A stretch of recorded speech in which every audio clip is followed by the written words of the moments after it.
Welcome back, everyone. We're Simply Bitcoin. We break down the news, the daily fail, meme review, software releases, hardware releases, and the pleb sites. Joining us today, we've got the managing director of Bitcoin Magazine, also building the Bitcoin conference. That's right. I am talking about none other than CK Snarks. He's joining us. CK, what's going on, man? Coin Icarus, Nico, what's up? It was great seeing you guys last week. That was a lot of fun.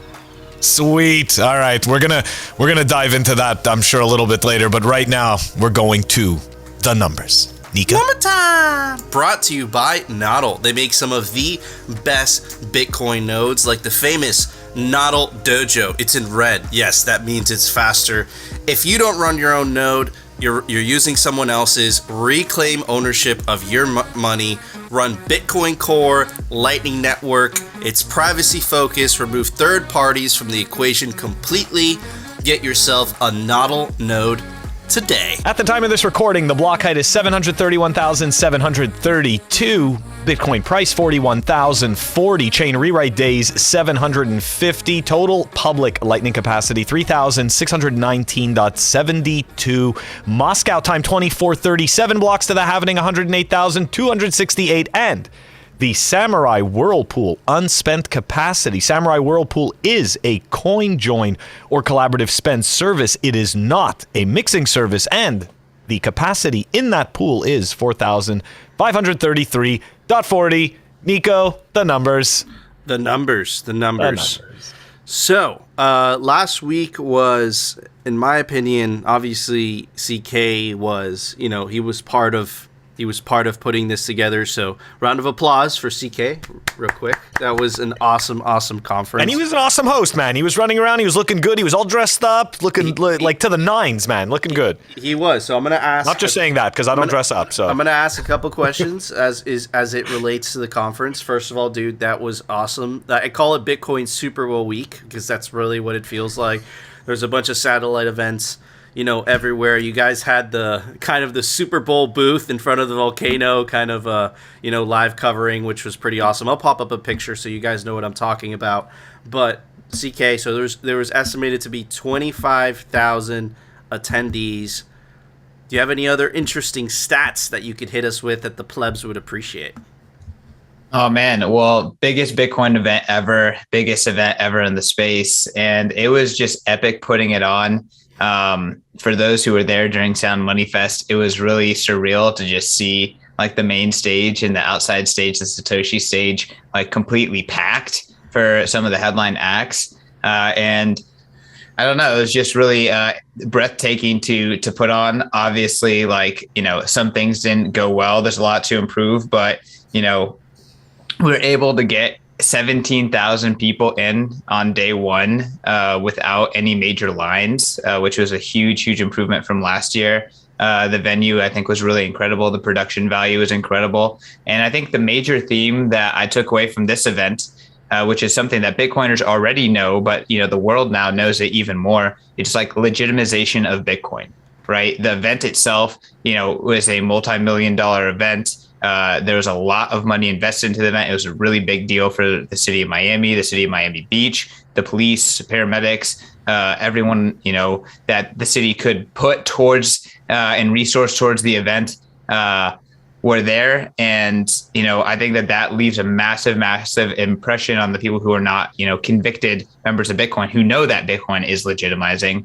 An interesting stat in the main stage area, we had over 15,000 seats there. And if you paid attention to the seats, they were different colors because they didn't have enough white seats for our main stage area. We used every single white chair in Miami, and then we used all the old white chairs, and then we broke into the wooden chairs and there was black plastic chairs. There was a host of different chair colors. Obviously they all matched right next to each other, but we used every single rentable chair possible in the city of Miami on the main stage. So that was an interesting little fact.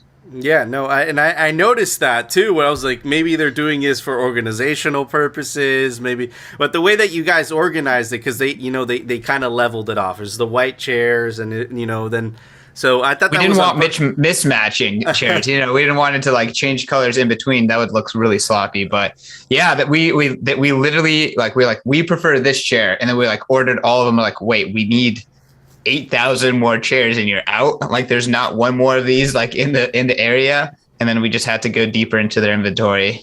So do you believe Mayor Suarez when he says that he envisions, and I know this was all part of the bull unveiling ceremony, do you believe that Miami, and this is very special for me to say this because I grew up in Miami myself, right?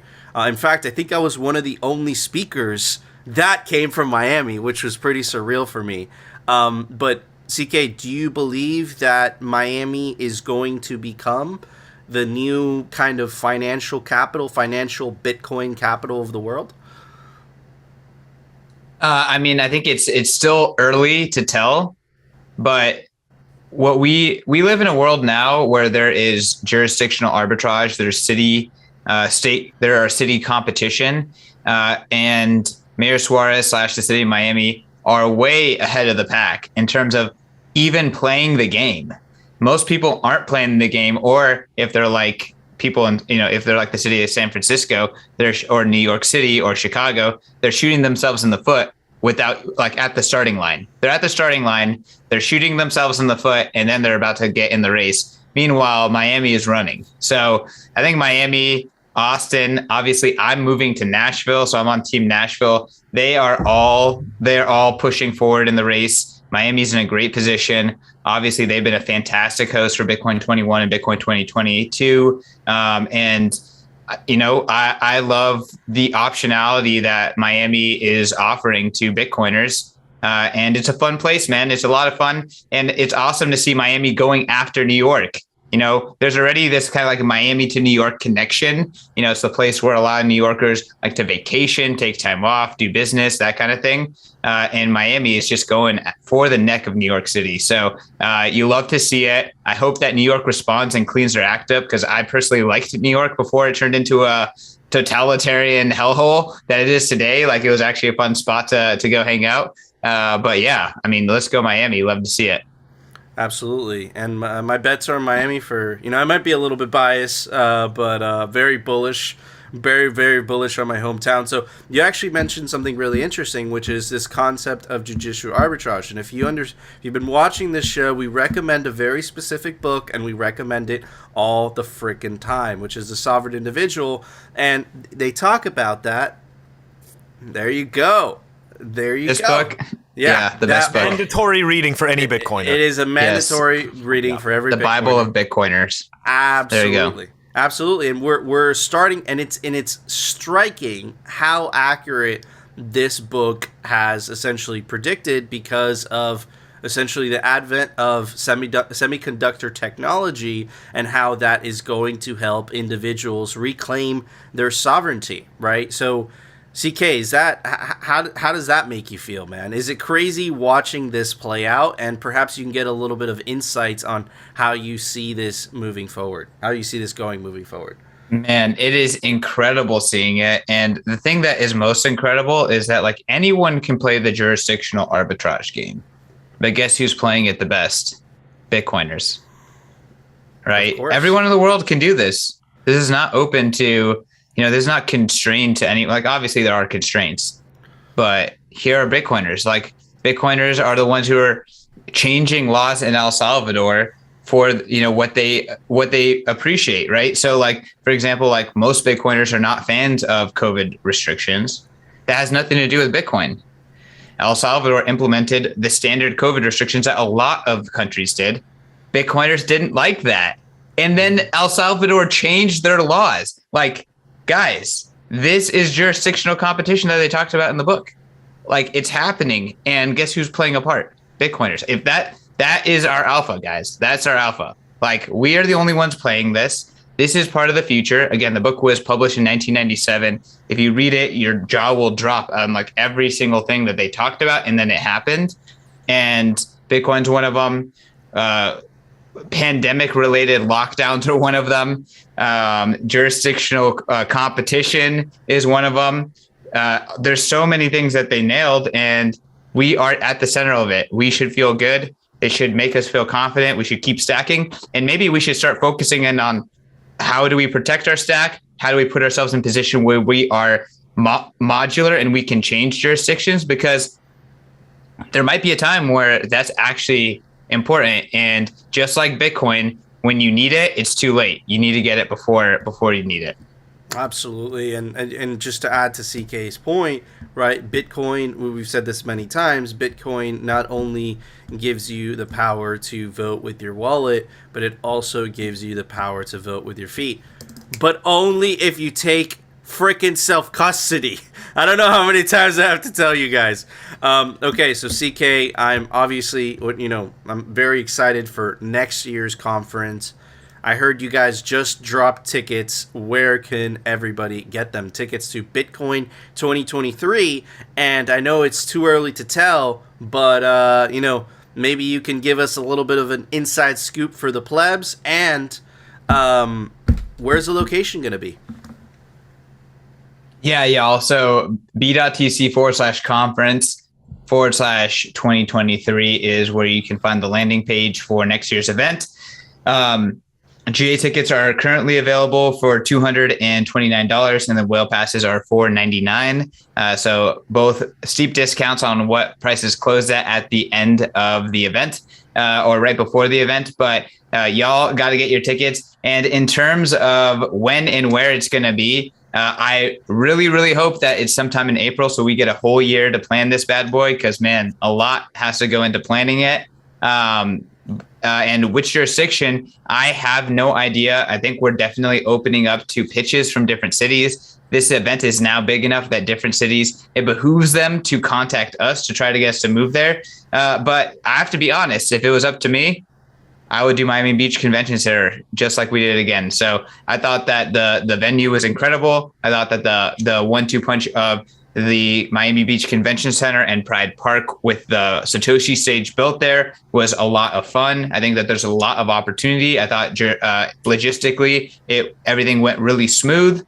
So there's a lot to love about Miami. There's a lot to love about Miami Beach Convention Center.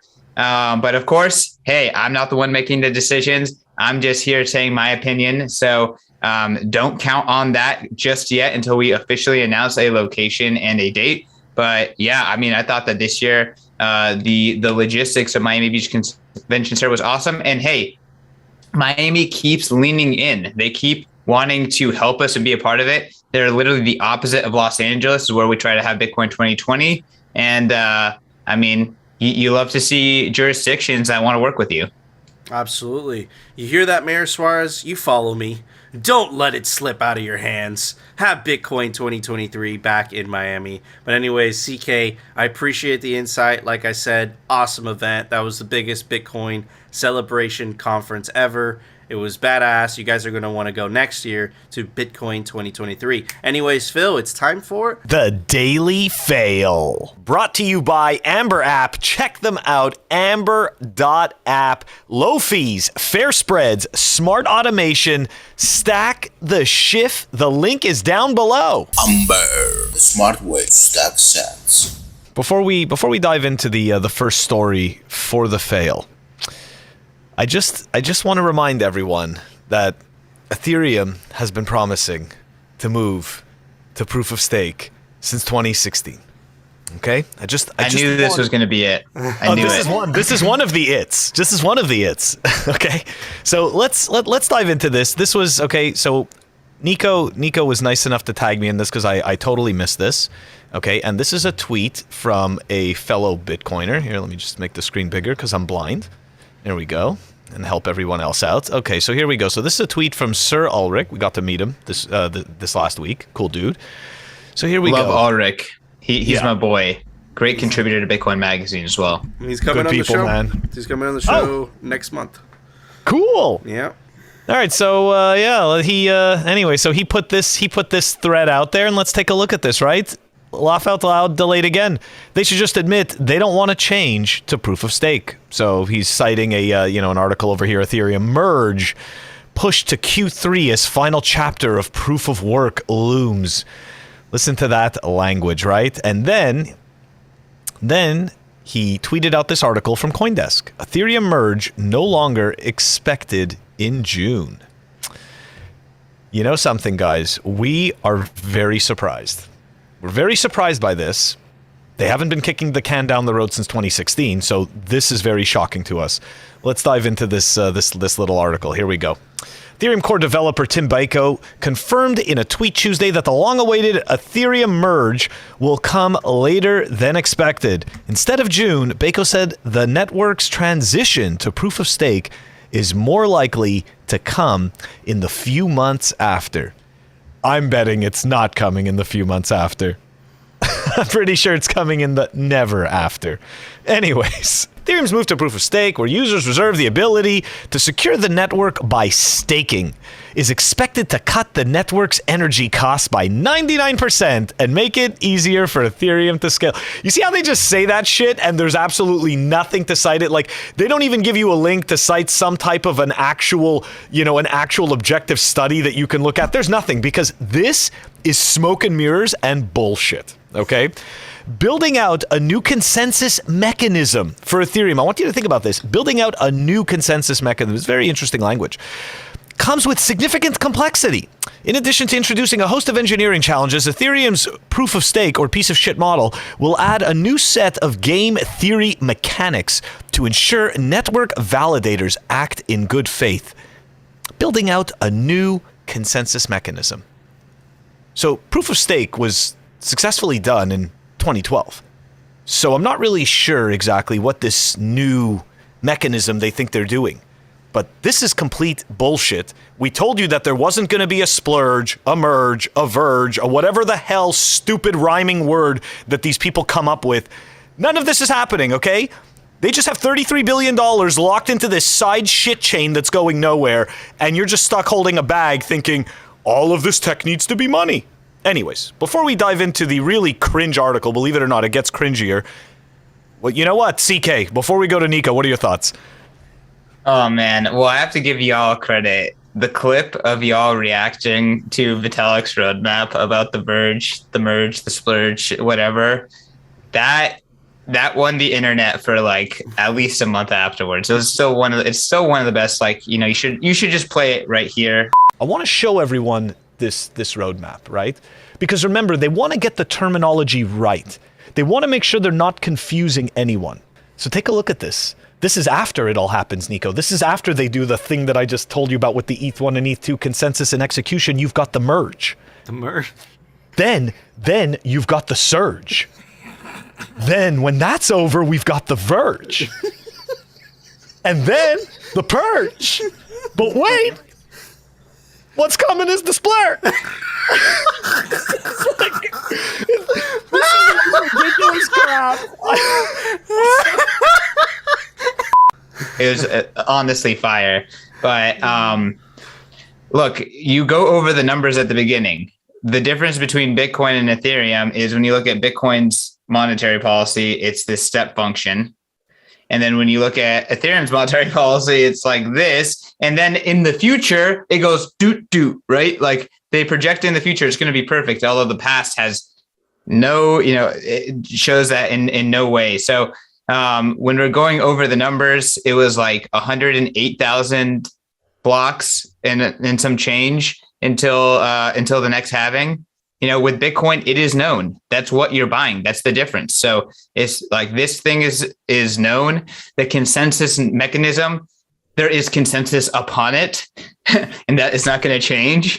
And, we're not introducing anything new that we need to make consensus over, and I think the only thing that's more expected and more or could get to as close as well known as Bitcoin's monetary policy is the fact that once again the merge will be delayed and that proof of stake will be delayed. It goes the most expected thing is Bitcoin will have 21 million Bitcoin, etc., and that Ethereum second will be Ethereum. The merge and POS will continue to be delayed. Absolutely, man, dude. I just don't think it's possible, number one. And the worst part about this is that, the cleaning up crypto panel in front of Congress, the attacks by, the World Economic Forum, the attacks by, the environmentalists that I believe have nefarious intentions, they all say, hey, they keep mentioning proof of stake, but there still isn't a working proof of stake coin, right? So it's just absolutely hilarious. I suspect, they're going to keep delaying this because it's just going to it's so ridiculous. It's easier to sell a future thing that's perfect than a real thing that's not perfect. Correct. And they keep introducing new bugs. Yeah. Every bug that they introduce is worse than the other one. So anyways, okay. Get ready, guys. Because we've seen a lot of really dangerous narratives, right? So far, I mean, in the last 2 years, on Simply Bitcoin, we always cover this, how the narratives are shifting, right? Bitcoin's for illegal activities, it's for criminals, then all of a sudden, boom, it's boiling the oceans, right? It's, Roger Ver, we're killing babies, all of this stuff.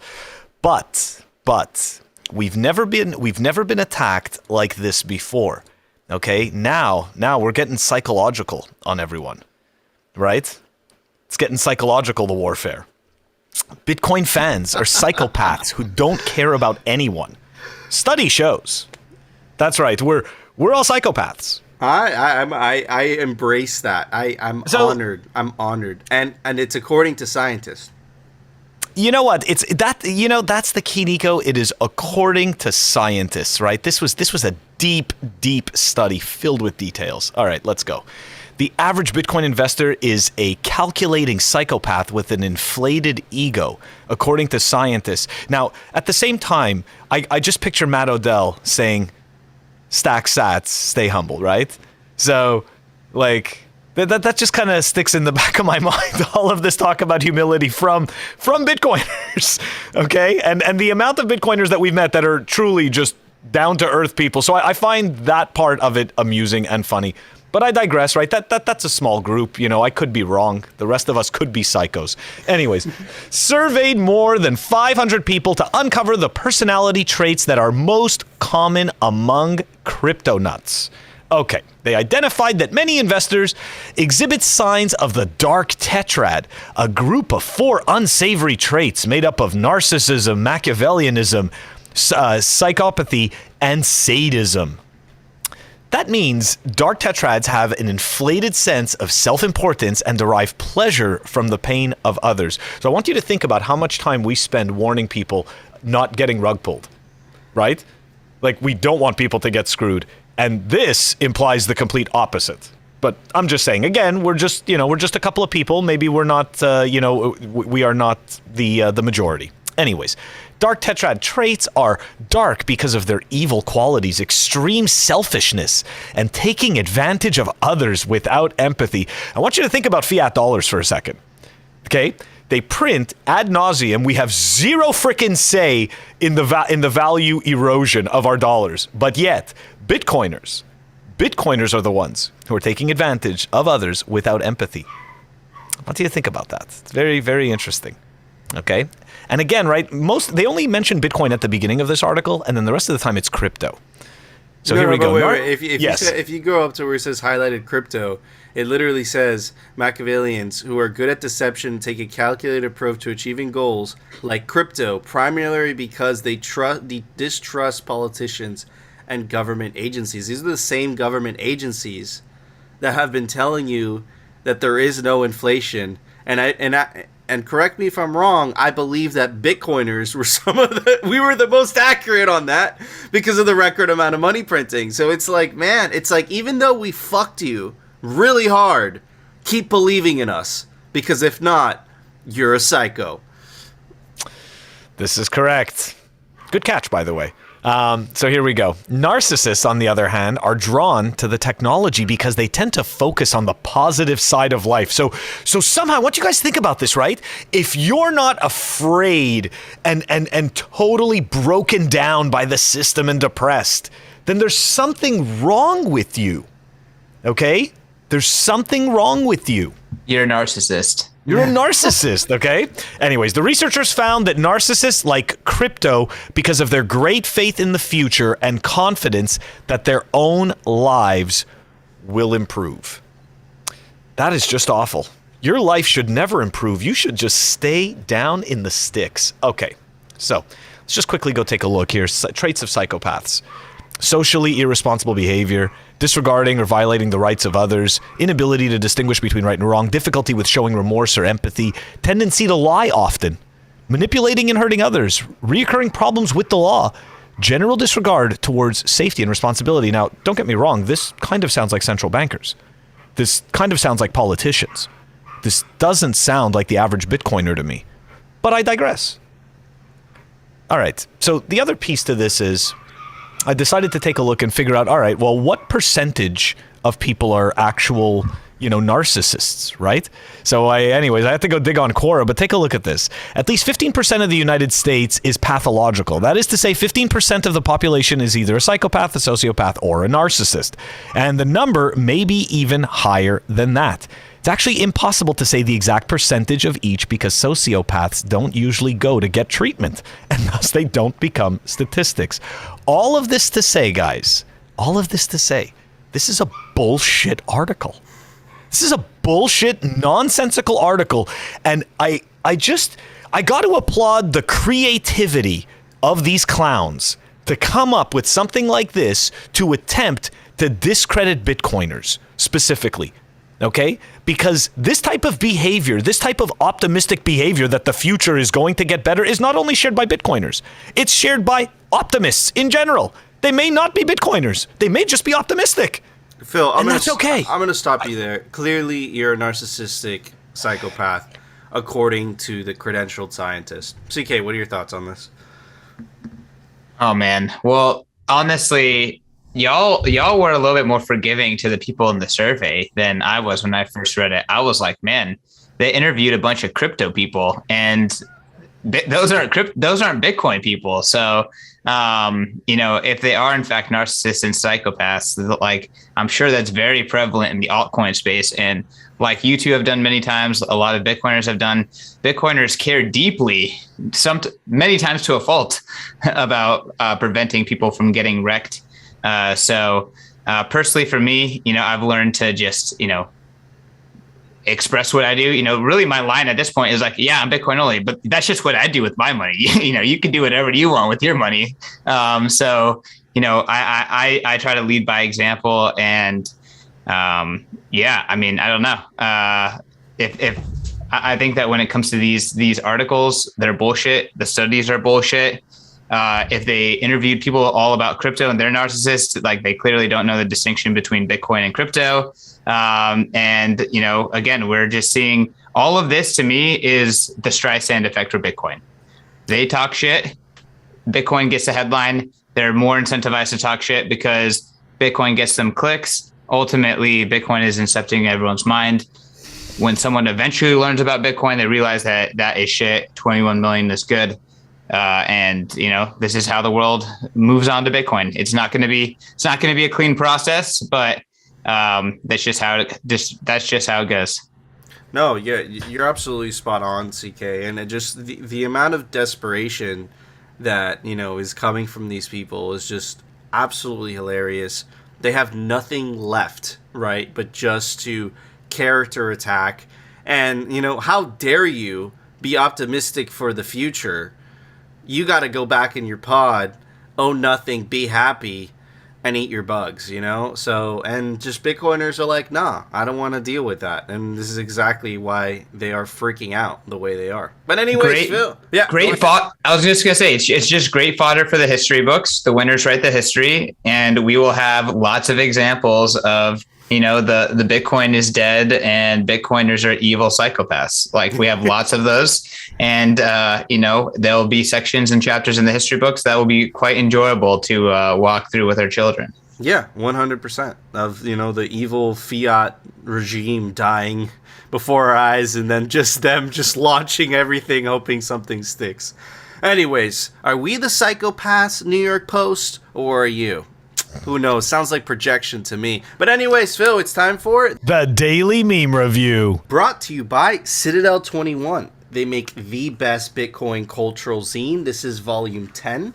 and this is volume 11. It just dropped. Every volume has different artwork by a different Bitcoiner, and they're scarce. There's only 1,000 copies made per volume. That means you have to get yourself a physical copy quickly of your print of Citadel 21 today. All right, everybody, welcome to the meme review, where we review dank Bitcoin memes and we give them a score, and the score is a meme itself. Anyways, let's get to it. First meme is brought to us by Samwise Ganji87 from Reddit. FUD money is a waste, and I recognize this. This is from Lena Sheesh. Shout out to her. Ahem. Misinformation, disingenuous, long debunked FUD. FUD. Poorly researched and pretty dishonest. Bitcoin. Check this out. FUD. Now extra misinformation. We don't want to understand Bitcoin. Sponsored by Greenpeace. Did you hear me? Bitcoiners taking over the universe. Absolutely accurate. Shout out to Lena Sheesh. Has some of the best memes. Anyways, this is by @Steph _______. Steph _____. Lots of underscores. Anyways, hosted wallet versus unhosted wallet versus hosted wallet. I disagree with this completely. Don't use their goddamn terms, okay? Bitcoin does not recognize the difference between an unhosted and hosted wallet. That is a name created by the state for, to try to Frankenstein Bitcoin into the existing exclusionary legacy financial system today. So don't use those goddamn terms. Anyways, but it's a good meme overall. Moving on. By BMaxi89. You buy Bitcoin to have more dollars. I buy Bitcoin to have less dollars. We are not the same. Pretty good. I like that one. All right, moving on. It's by Chairforce _BTC. Don't fuck with us. Establishment elite. Psychopaths. All right, moving on to the next one is by James Lindsay. The pandemic represents a rare but narrow window of opportunity to reflect, reimagine, and reset our world. And it's Janet Yellen. Pretty good. All right, moving on to the next one. We got 3D nuts. Let's print trillions of dollars. Inflation skyrockets. Fucking Bitcoin psychopaths. Perfect. All right, that was my favorite one. My favorite one. All right, okay, Phil. What would you give those memes? I'll let you go first. Oh, I've got so much swag from the show because I have zero shame. And here we go. This is an awesome Lucio Paletti sticker. Ooh, okay. That's right. Very, very nice. CK, what would you give those dank if Oh man, I really like the first one. It was like a comic version of Have Fun Staying Poor. And if y'all know what this is, it's a block mint, 3D printed, and helps you stamp out a seed onto some washers. So pretty badass. Very, very I give them cool. a block mint. Block mint. I'm pretty sure Crypto Cloak sells those. Right? Yep. Yeah. That's right. He does. And you can take advantage of the link down below for 5% off CryptoCloaks.com. Anyways. For those memes, I'm going to do a celebrity cameo appearance of Satoshi, the Bitcoin chicken. And he hasn't clucked because the price of Bitcoin hasn't hit an all-time high. And he just wanted to get the cluck out. I know Phil's disappointed, but I had to do it. But anyways, guys, if you agree with our scores, you disagree, let us know down in the comment section. Comment.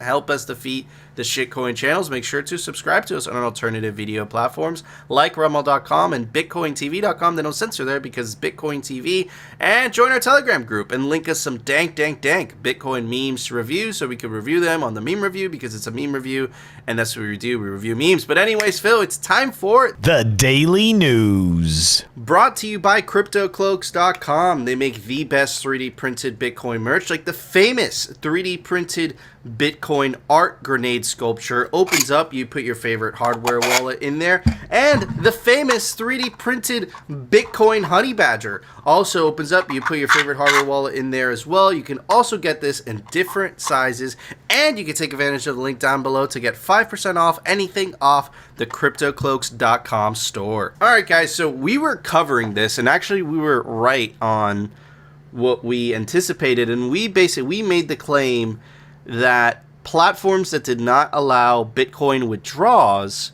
are going to be able to force that in order to compete, right, with their competition.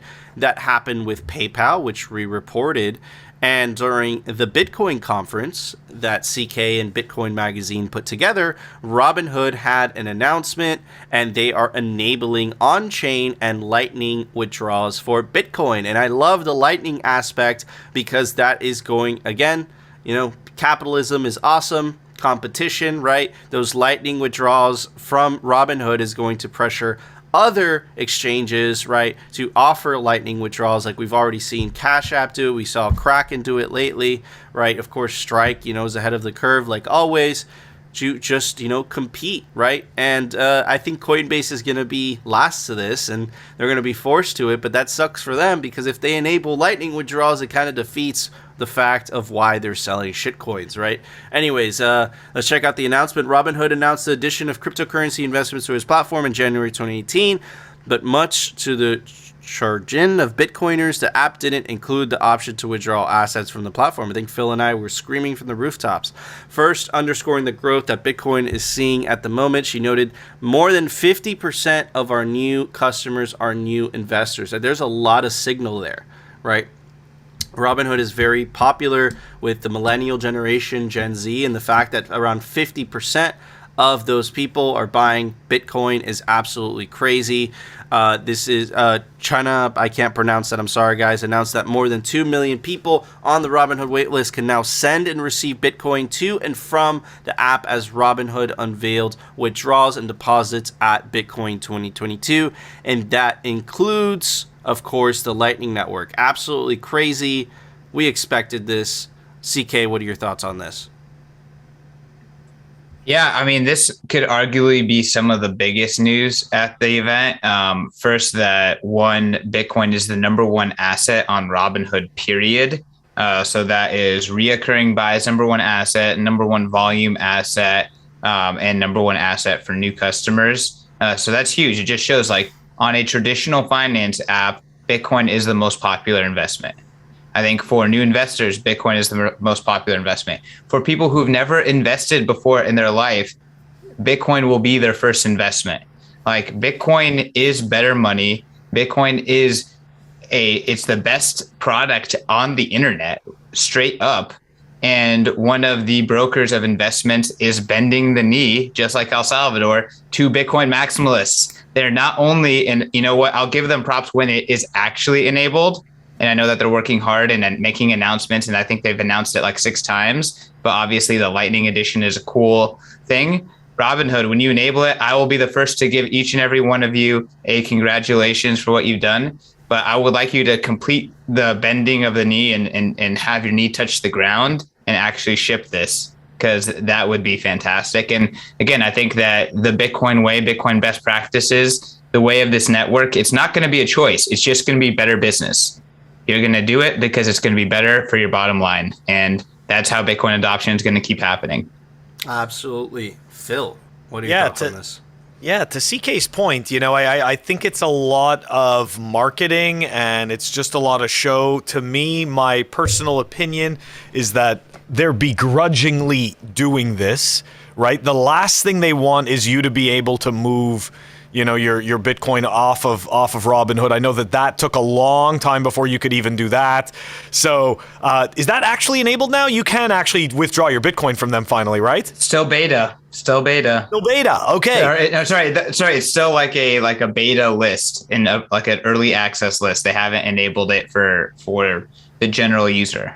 Okay, so yeah, so there you go. And now they're announcing Lightning. So look, to me, this is, again, going back, this is marketing, and they're going to kick the can down the road of enabling these features for everyone as long as they can, because the reality is that for them, I try to figure out, like, what exactly is the draw of custodying everybody's assets, right? And really, to me, it just creates a giant honeypot, number one. Number two, it creates one single attack vector, of risk. But then I think to myself, they're not doing it for them. Maybe they're doing it because they're instructed to do it. right? Because then that becomes one single place that they can freeze all these assets. So anyways, look, tinfoil hat, all that stuff. At the end of the day, I think this is all just for show. It's virtue signaling. Fuck Robinhood. Yeah. Yeah, man. Dude, go ahead. I was going to say, like, hey, we like to see them doing what Bitcoiners want to do, but we need to see them ship the product.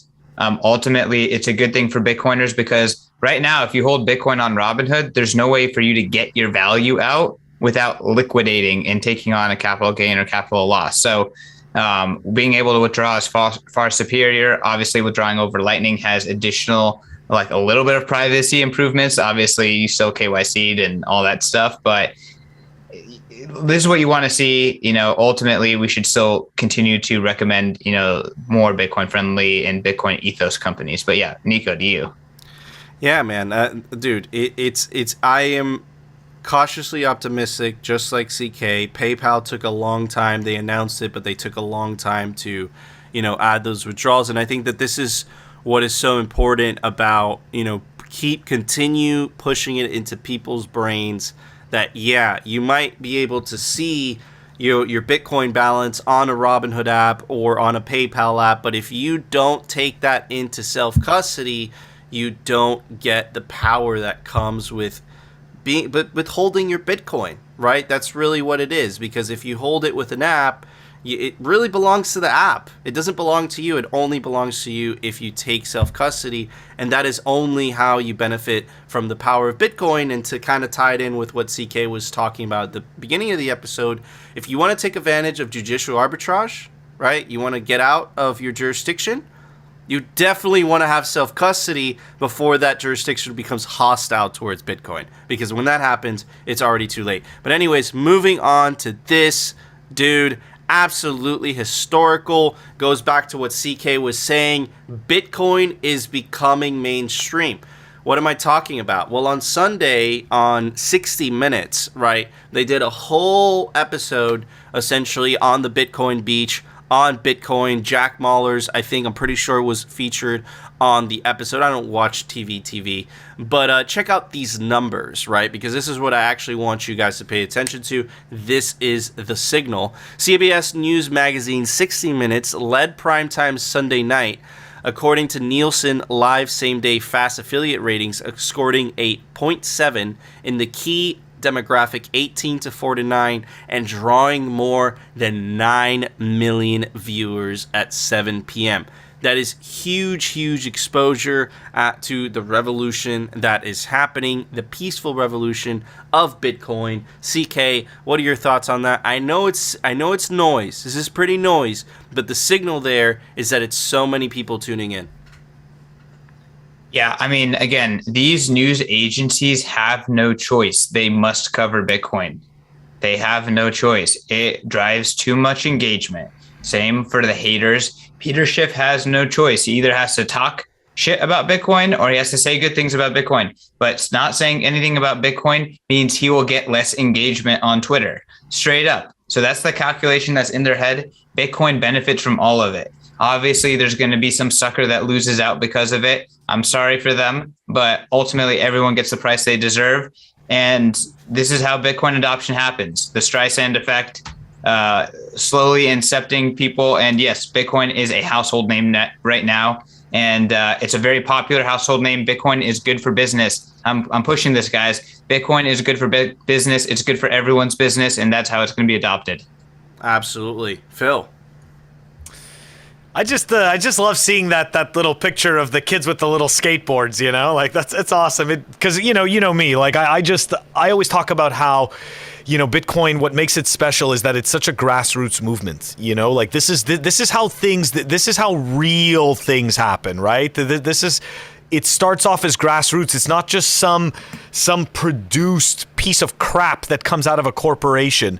So you know what? Look, love him or hate him, Jack Mallers is killing it, right? And he's giving fantastic exposure. Number one, number two, he speaks very well. Okay. And he can speak to, let's say, some of the more educated people the same way he can speak to the left side of the curb, right? So he can do the left and the right side of the curb. He appeals to us both.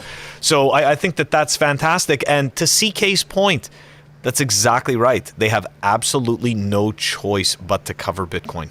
Can't stop the honey badger. All right, guys, we got one last story before CK has to run. We'll continue the show, of course, but let's check this out. I'd love to get CK's thoughts on this. So this was announced during the the Samson Mao announcement during the conference. He announced Mexico. We'll get to that in a second. But I think these two new territories adopting Bitcoin were the big deal. And let's check it out. Prospera, a jurisdiction on the Rotan Island off the north coast of Honduras, and Madeira, an autonomous region in Portugal. By the way, Madeira is where Cristiano Ronaldo is from, the soccer player, are adopting Bitcoin as the de facto legal tender, the latest territories to do so, following El Salvador's official recognition of the asset in September 2021. But not only that, this could be noise, this could be signal. I thought this was really interesting.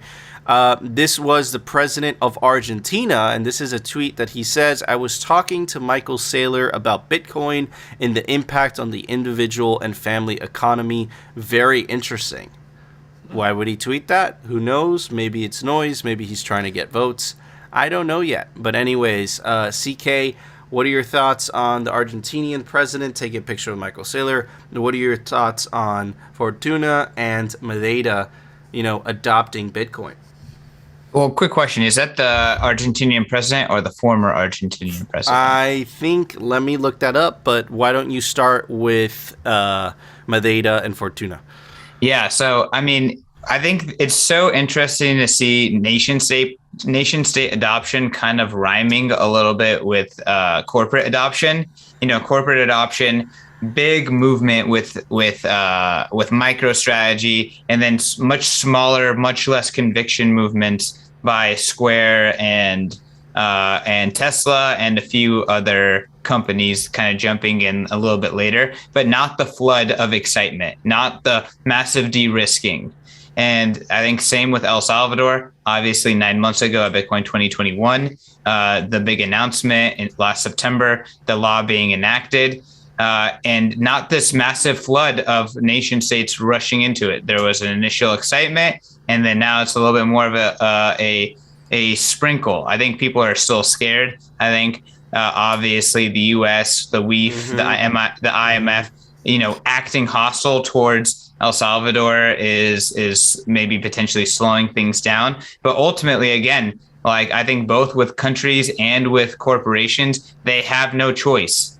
Bitcoin is better, faster, stronger, like Michael Saylor likes to say, and they're going to adopt it because it's going to be better for them. So it might take longer. They might lose a little bit on the exchange rate between now and then until they finally do it. But with these smaller jurisdictions, it makes sense. Smaller jurisdictions that want to get the extra marketing that Bitcoin gives them, which is an awesome benefit of Bitcoin. Look at Peter McCormick's team. Look at the Bitcoin baseball team in Perth. Who would care about the Perth Heat if it wasn't for them saying, hey, we not only play baseball in Australia, but we are the very first, Bitcoin standard sports team ever. It just completely changes the equation. Bitcoin aligns incentives. Bitcoin is motivating people, especially the small guy, to join on board. And we're going to see smaller jurisdictions continue to do this until the bigger jurisdictions have no choice, but also do it themselves. Absolutely, man. I completely agree. CK's time is running out. CK, thank you so much for coming on the show. And once again, dude, you guys killed it at the Bitcoin conference. I appreciate that a lot, Nico. Coin Icarus, you guys are some of the best creators in the space. Obviously, we love your show. We love supporting your show. So would love to support y'all again. And again, it's awesome to meet y'all and other Bitcoiners in person. So I'm really thankful that despite me being busy, I got to bump into y'all multiple times, give y'all multiple hugs. It means a lot. And, I'm excited to do it again and have more Bitcoiners there. Absolutely, brother. Same here, man. Take it easy, my friend. All right. Sorry, guys. We were saying bye to CK. Anyways, Phil, you had some thoughts. Okay, yeah, so my stuff is definitely going to be more generalized, right? Because I don't really know much about these regions. So I guess I'm going to give kind of opposing views. I was kind of underwhelmed by the announcements. Just in general, just underwhelmed by the announcements. I know that again, right? These are not bad things. It's not because they're underwhelming that oh my gosh, that's it. This is terrible. Bitcoin's not working. Like no, it just means that like we've come to expect more sparks. We've come to expect. And that's all. That's a person expectation. It has nothing to do with the actual news itself. But I think with the signal. I think CK kind of touched upon it a little bit when El Salvador happened, right? Yes. The U.S., the WEF, and the IMF had no idea it was coming. They got caught off guard. They braced, right? So we know they bought off the Argentinians. They offered them, some money. Oh, and by the way, correction: the Argentinian president that I just showed, that was an ex-Argentinian president. Just to clarify that. But I have more to kind of back up my my theory as to that. Check this out, right? Remember the Honduras thing, dude? Remember the tweet from Max Kaiser that we refused to acknowledge that it was happening for sure? I suspect, right, that the IMF tapped these guys on the shoulder, right? And here, to read a little bit from the article, a lot of people had their bets on Honduras being the next country to declare Bitcoin legal tender. Apparently, they lost. The country's central bank issued an official statement in which they affirmed their authority as the sole issuer of legal tender banknotes and coins. They also announced their intention of going the CBDC route, issuing their own digital currency, the exact opposite of Bitcoin, right? And here's the announcement, which we read when we did that episode. So, yeah, dude, I think that there is some shenanigans happening in the background, and a little something else to kind of back up my point. Remember during the Bitcoin conference, during the Samson Mao announcement, and they brought out that Mexican senator? Now I have Senator Indira Campos to give an update on Mexico. Uncle Ricky, please pay attention. Are you ready? Yeah. Okay. Hi, Bitcoiners. How are you? Well, in Mexico, 67 million people are not included in our financial system. Bitcoin is the answer to solve this problem. Check this out. Pro-Bitcoin Mexican senator proposes CBDC legislation.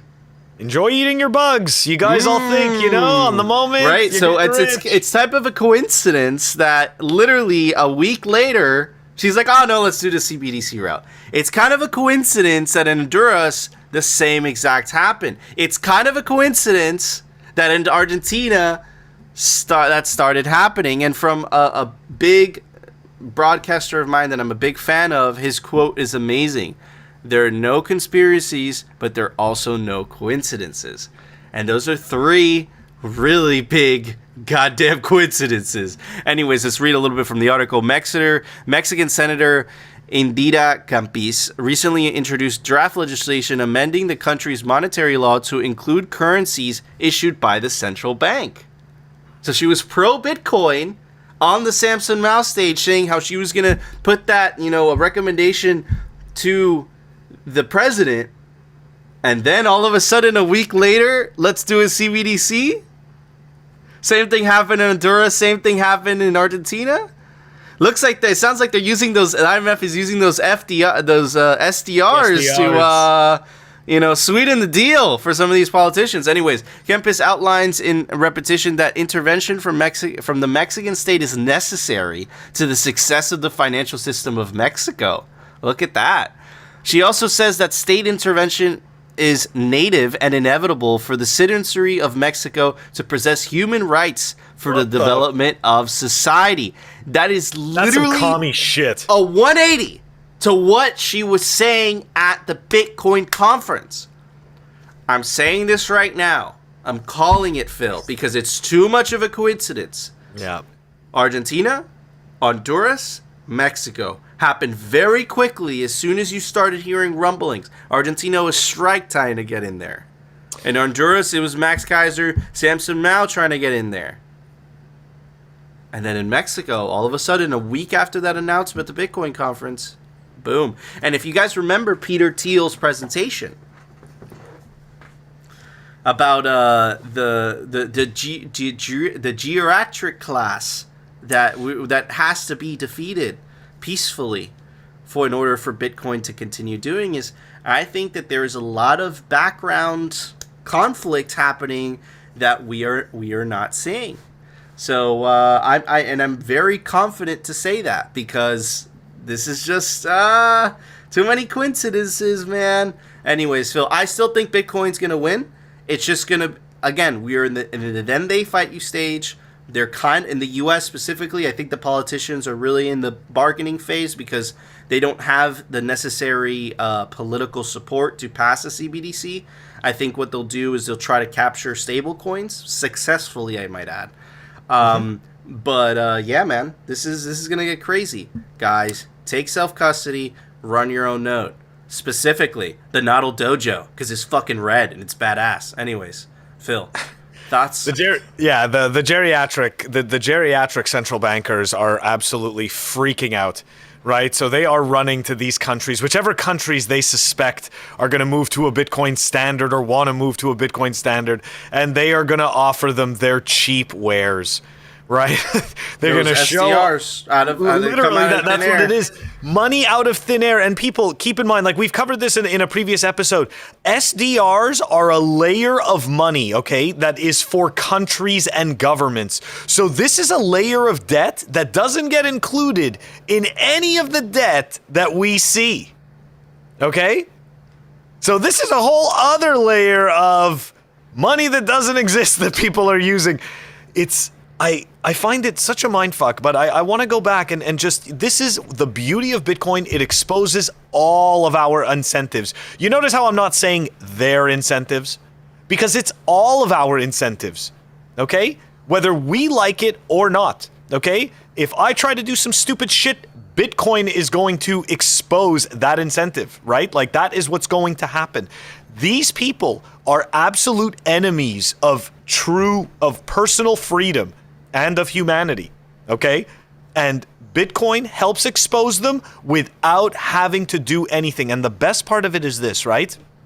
You see, all these central bankers can do is go begging to all of these countries to keep the wool over their eyes and to keep the wool over their citizens' eyes. This is all they can do. There's no one that they can corrupt in Bitcoin, okay? Yep. To the point to do what they want to do with Bitcoin. They can't stand that it exists outside of their power, and they're freaking out, and it is absolutely beautiful to see, because no one should have rights to do what they're doing with our money. Absolutely. The battle is just heating up, guys, but we're definitely winning. If we weren't winning, they wouldn't call us psychopaths, would they? Anyways, Phil, there was an open source software release today. Why don't you tell everybody about it? Software releases. Brought to you by CipherSafe. Check them out, cyphersafe.io.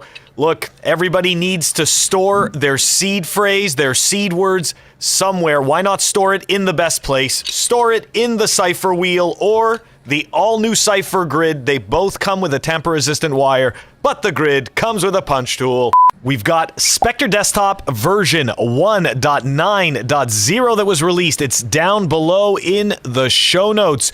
Don't forget to check us out on our audio-only platforms, Apple Podcasts, Spotify, and Anchor. If you want to stream us sats, Fountain FM. That's right, Nico. Fountain FM. Fountain FM. Do breeze. Anyways, guys, that was our show. Before we go, I want to give a very special shout out to our awesome favorite hoodies and hoodie sponsor, Represent, rephard.com. I get Phil to model every day. Check this out, Represent. The quality is amazing. I'm not just saying that because they sponsor us. It's actually really good quality hoodies, and they just came out with Bitcoin merch. I'm gonna wear it as soon as it gets here. Definitely go check out representltd.com, and you can take advantage of the link down below to get 10% off anything off your order. Anyways, guys, that was our show. If you enjoyed the show, you know what to do. Support the channel. Smash that like button. And of course, if you want to continue hearing the Bitcoin news and the catastrophic fails from the shitcoiners and central bankers, they're kind of the same, aren't they? Definitely consider subscribing to Simply Bitcoin. And we'll see you tomorrow, guys, for a brand new episode. Quoting our awesome guest, everyone can play the jurisdictional arbitrage game, but you know who's winning? Bitcoiners.